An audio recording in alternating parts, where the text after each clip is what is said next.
So today, samahan ninyo ako magluto ng ginisang upo. So tatry ko kung paano ba talaga magluto ng ginisang upo. Actually, nagtanong na rin naman ako dun sa amin kung paano magluto ng ginisang upo. So, I think kaya ko na.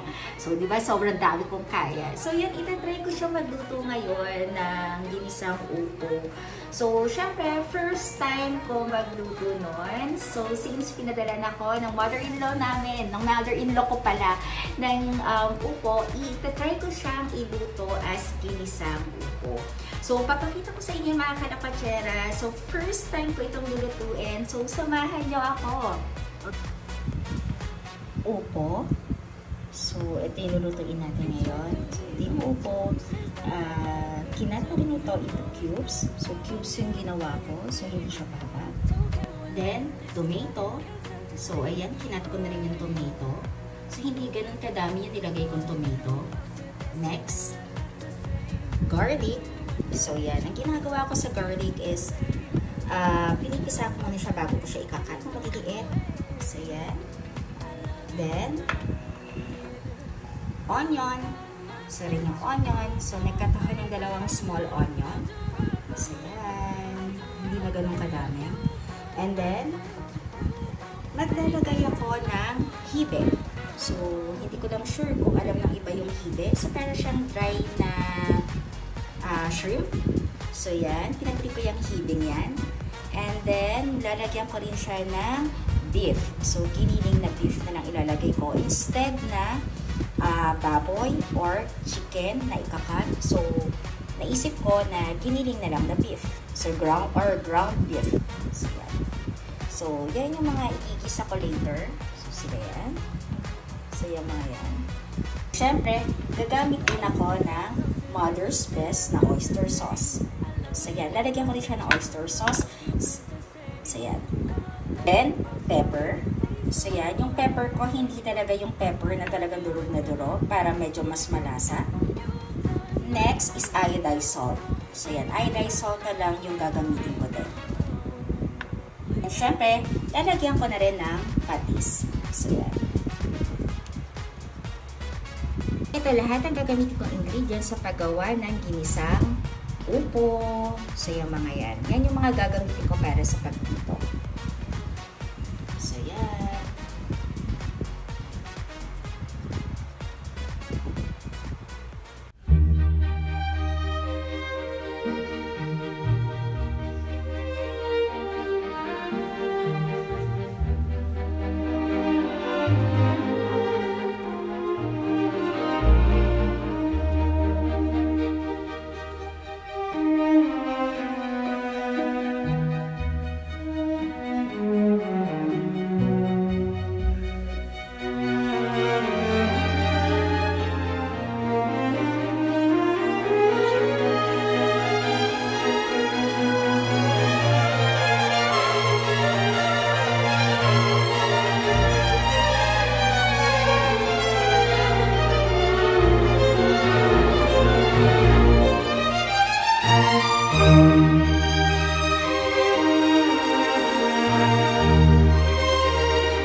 So, natapos ko na yung pagluluto ko ng ginisang upo. So, pinakita ko naman sa inyo sa video. So, ito na siya.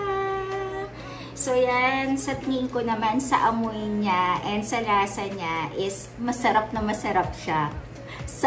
Masarap nga siya.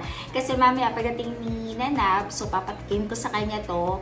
Siguro i-dinner na lang niya tong ginisang upo. Kasi ako, ito yung ila-lunch ko ngayon. Then, sasabayan ko na rin ng pork. So, yan.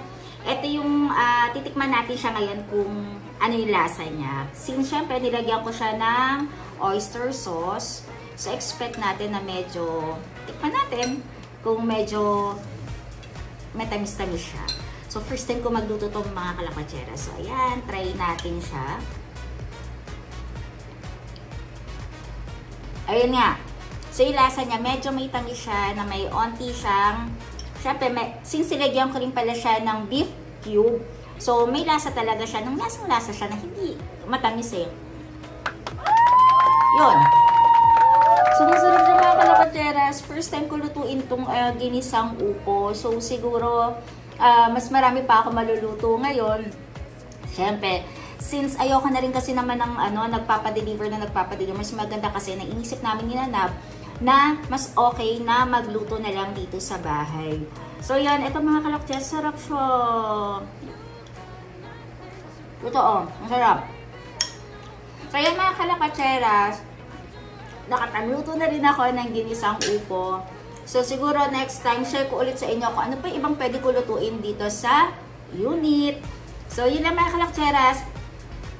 Yung mga hindi pa po pala nagsasubscribe sa YouTube channel ko, please subscribe na rin po and share na rin po and paki-like na rin po yung YouTube channel ko. So, yun pa rin. And thank you pa rin po sa mga nagsusupport at lagi pa rin panonood ng YouTube channel ko. So, yun pa rin po mga kalakcheras. Thank you for watching. Dito po sa YouTube channel ko, Jala Cocheras po. Bye-bye!